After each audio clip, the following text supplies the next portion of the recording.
Assalamualaikum warahmatullahi wabarakatuh. Saya Nakoy Nana Qasim Yusuf, penulis buku Seven Awareness. Dan pada kesempatan yang baik ini, saya ingin mengajak Anda untuk menyelami buku dan pelatihan Seven Awareness yang digunakan untuk SDM di perusahaan yang melatih, mengcoaching para pegawai menjadi di atas rata-rata. Sahabat-sahabat Nakoy dimanapun Anda berada, Seven Awareness sendiri berisi 7 kesadaran yang harus dimiliki oleh seseorang untuk menginstal diri mereka menjadi di atas rata-rata. Awareness yang pertama adalah awareness of thinking. Kalau Anda lihat dan juga nanti merasakan pelatihan Seven Awareness bagian yang pertama, di sana dijelaskan bahwa pikiran kita memiliki jumlah saraf hampir kurang lebih 100 miliar sel saraf dalam otak kita.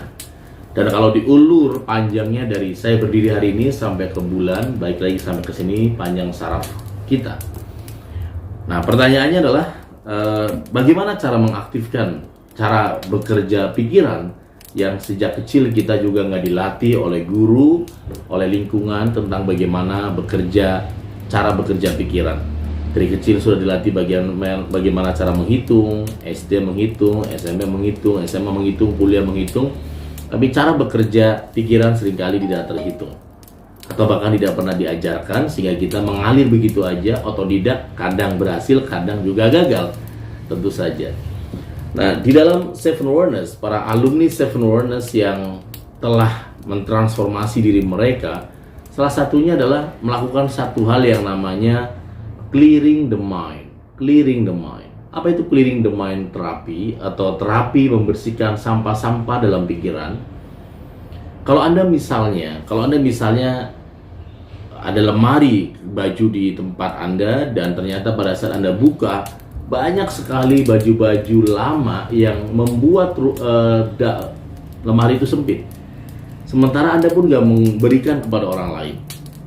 Nah, seringkali pikiran kita juga serupa, penuh dengan memori-memori lama, trauma-trauma lama, beban hidup yang lama.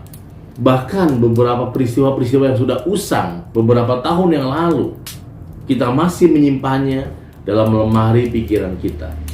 Dan tanpa disadari akan membuat kita sulit menerima sesuatu yang sifatnya inspirasi. Sama dengan kalau Anda membeli baju baru, nggak ada tempatnya lagi karena lemari sudah penuh oleh baju lama. Maka ada 2 langkah di sini. Langkah yang pertama adalah kita mulai membersihkan atau mencari, ada nggak sih baju-baju yang memang sudah nggak pantas atau sudah kesempitan atau sudah kelonggaran yang nggak dipakai lagi dan kemudian diberikan kepada orang lain.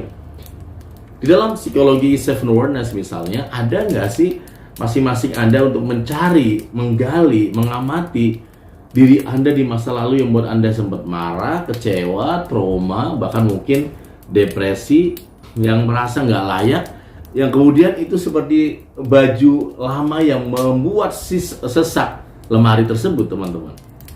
Nah, ketika Anda memilihnya, mengingatnya, mencarinya, dan sengaja mencari baju-baju bekas itu atau memori-memori yang lama itu, dan yang berikutnya adalah Anda menanamkan, Anda membeli baju baru dan meletakkannya di lemari tersebut.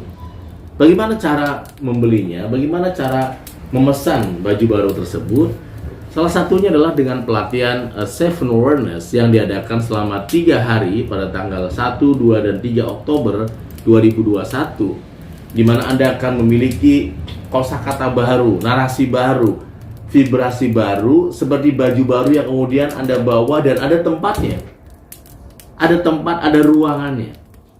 Anda mungkin juga serupa ketika menggunakan handphone, membuat video, membuat foto, ternyata nggak muat. Kenapa? Karena sudah penuh memorinya. Yang dilakukan apa? Anda harus membuang beberapa file foto yang memang nggak penting agar file baru ini bisa masuk. Exactly. Begitulah kurang lebih cara kerja dari pikiran kita. Jadi bisa jadi informasi pengetahuan yang begitu bagus selama ini sulit masuk ke dalam subconscious mind, pikiran bawah sadar Anda, karena kita sudah penuh dengan memori, belief system, mindset, heart set atau soul set di masa lalu yang kita merasa itu benar. Dan ketika Anda membuangnya satu persatu, dan akhirnya Anda menemukan sebuah perubahan. Teman-teman yang great ya, bayangkan kalau itu adalah perusahaan, bukan hanya perorangan, perusahaan. Kalau Anda SDM, CEO di perusahaan di mana pegawainya, dia kemudian mengalami apa yang tadi saya sampaikan, dia selalu penuh dengan baju-baju lamanya, memorinya, cara kerja lamanya, sehingga sulit sekali menerima sebuah perubahan, cara-cara baru. Disinilah peran Seven Wonders Training, mengcoaching, mentraining, memberikan repeating learning kepada mereka untuk terus belajar menjadi manusia di atas rata-rata. Semoga Anda punya kesempatan bergabung di kelas Seven Wonders angkatan ke-14 pada tanggal 1, 2, dan 3 Oktober 2021. Hubungi Nako Center di 0878 7828 9001. Salam kesadaran Indonesia, be transhuman. Wassalamualaikum warahmatullahi wabarakatuh.